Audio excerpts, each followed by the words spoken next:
C'est pas grave, bien sûr. Dites-moi, je tiens à vous féliciter pour avoir ciblé les questions du mois dernier, en espérant que ça va continuer. Je ne veux pas extrapoler, donc ça, ce sont des micros pour les citoyens, pour les questions. Donc j'aurais une question au maire, à monsieur le maire. Évidemment, ce n'est pas dans ce ordre, mais peut-être qu'il a des informations. En ce qui concerne l'aéroport de Mirabel, qu'est-ce qui se passe? Est-ce qu'il est possible que nous le récupérions un jour? Merci. L'aéroport de Mirabel est sans doute le roman de l'aéroport le plus mal aimé du monde. La question doit porter sur un sujet d'intérêt public municipal qui relève de la compétence de la ville, La question doit porter sur un sujet d'intérêt public municipal qui relève de la compétence de la ville,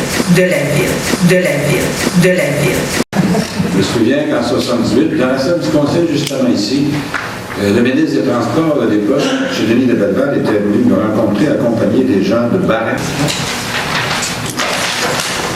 Je m'appelle Pierre Marie-Charles. Non, mais c'est parce que c'est écrit Marie-Jeanne sur ce carton. C'est écrit ça. Mon passeport aussi, si vous voulez. Non, mais votre nom, c'est Marie-Charles. OK. Excusez-moi. Je vous en prie. C'est mon côté féminin. Comme vous voulez. J'étais un petit peu surpris, Madame la Présidente, que ce monsieur vous félicite sur la façon dont vous avez filtré les questions, que vous n'avez pas filtré la sienne. Il a posé une question sur la route de Mirabel et l'aéroport de Mirabel. Monsieur le maire a passé 9 minutes. Monsieur Jean, qu'est-ce que vous là, s'il vous plaît, mettez-le. Je demande juste. Tenez-vous-en à votre question sur le carton, s'il vous plaît, monsieur Jacques. Il y a 2 mois. Il y a 2 mois. Alors, président, si vous me permettez, une question de clarification. Est-ce que monsieur s'appelle Marie-Jacques au 350 DP ou est-ce qu'il s'appelle Pierre Antian? Est-ce que le greffier peut faire passer mon passeport, monsieur le maire? Si vous me permettez, Madame la Présidente, je vous ai posé une question. J'apprécierais votre réponse. Est-ce que monsieur porte le nom de Pierre Antian ou porte-t-il le nom de Marie-Jacques? Parce que nous avons 2 questions à la même adresse et monsieur se présente comme étant Madame Marie-Jacques. Est-ce que vous avez un conjoint, monsieur Jean, qui demeure avec vous, monsieur Pierre Antian? Oui, exactement. Ah bon, OK. Il est ici?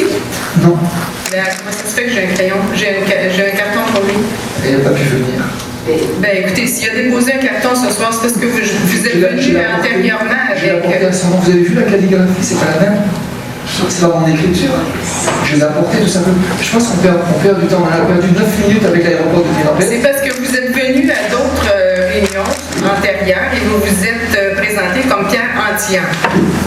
Et là, ce soir, vous vous présentez comme Marie-Jacques. C'est ça. Voilà. C'est ça. Regardez.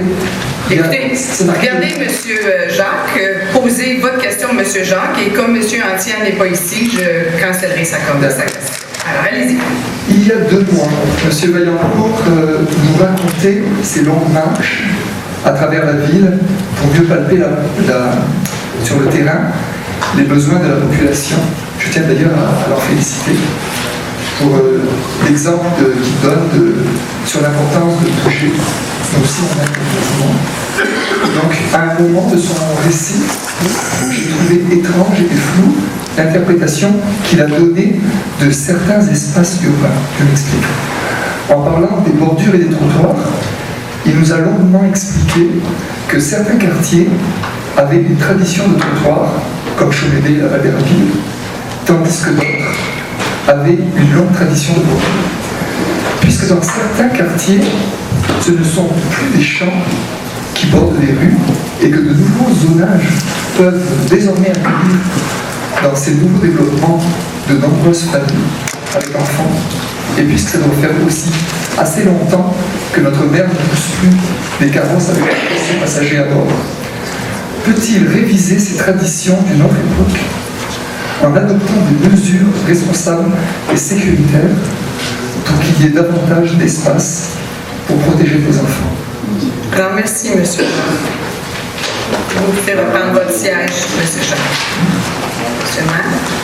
Madame la Présidente, toutes les mesures de protection et de sécurité pour protéger les enfants sont prises quotidiennement par la municipalité, pas seulement au niveau des trottoirs, mais au niveau de tous nos services et de tous nos aménagements.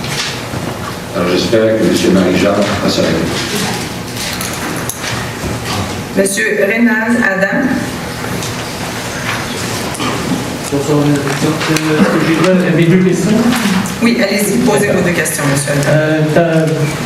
Pour commencer, au début de la semaine dernière, le Journal de Montréal nous a appris qu'il pourrait y avoir des terrains contaminés sur le carré Laval. Le porte-parole du maire lui a fait dire que si le carré Laval a été endeuillé avec sol contaminé, que la ville va facturer l'entreprise embauchée et que si jamais il y a une contamination du site, la ville va en réclamer les frais à l'entrepreneur.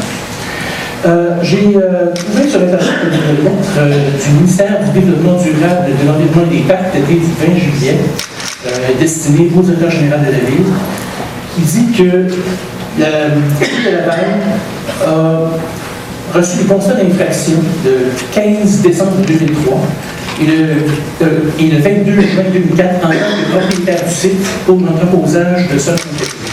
Ma question est tout simplement, qu'est-ce qui fait douter le maire de des sols contaminés sur le terrain du carré Laval?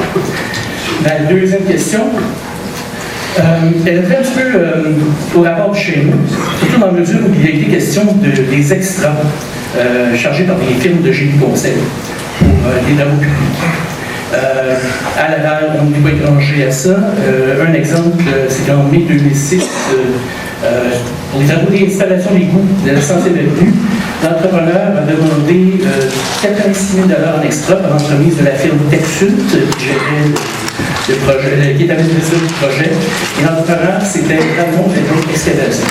Alors, ce que j'aimerais savoir, c'est en fonction de quels critères et de quelle information le comité exécutif approuve les dépenses additionnelles, les extras réclamés par les firmes pour l'exécution des travaux publics une fois qu'ils ont été retenus comme plus bas solutionnaires. Merci. Madame la Présidente, les deux infractions dont on parle de M. Adams ont été corrigées de la satisfaction du ministère en 2003 et 2004. Quelles sont les dates exactes? Donc, l'entreprise a corrigé et le ministère s'en est déclaré satisfait. Quant aux informations que nous possédons pour prendre une décision sur les travaux supplémentaires à payer à l'entrepreneur, les analyses sont toujours faites par l'ingénieur responsable. Elles sont acheminées ensuite au service du génie et elles sont recommandées par le service du génie au comité exécutif. Elles ne sont jamais décidées sous l'autorité du comité exécutif sans ces rapports. Quant au carré Laval, Madame la Présidente, j'aimerais tout simplement ajouter que pendant plus de 30 ans, la carrière a été vide. Les maires qui m'ont précédé ont tenté d'intéresser des promoteurs à développer à l'intérieur du site à 100 pieds plus bas que le sol. Ça n'a jamais fonctionné. Un jour, nous avons eu une occasion qui s'appelait la construction du métro. L'Agence métropolitaine de transport nous a demandé si elle pouvait inclure dans son devis la disposition du remblai dans le carré Laval, dans ce qui était connu comme le carré Laval. Nous l'avons autorisé. Et c'est ainsi que nous avons commencé à remplir.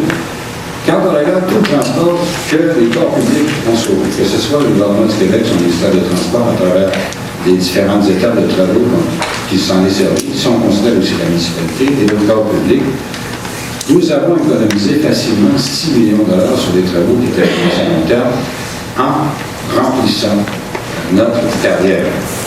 Non seulement on a sauvé 6 millions de dollars, je ne compte pas les tonnes de gaz à effet de serre équivalents qu'on a également économisé. On a créé un espace utilisable actuel d'1 200 000 pieds. Ce 1 200 000 pieds-là, aujourd'hui, a facilement une valeur de 20 $ au pied.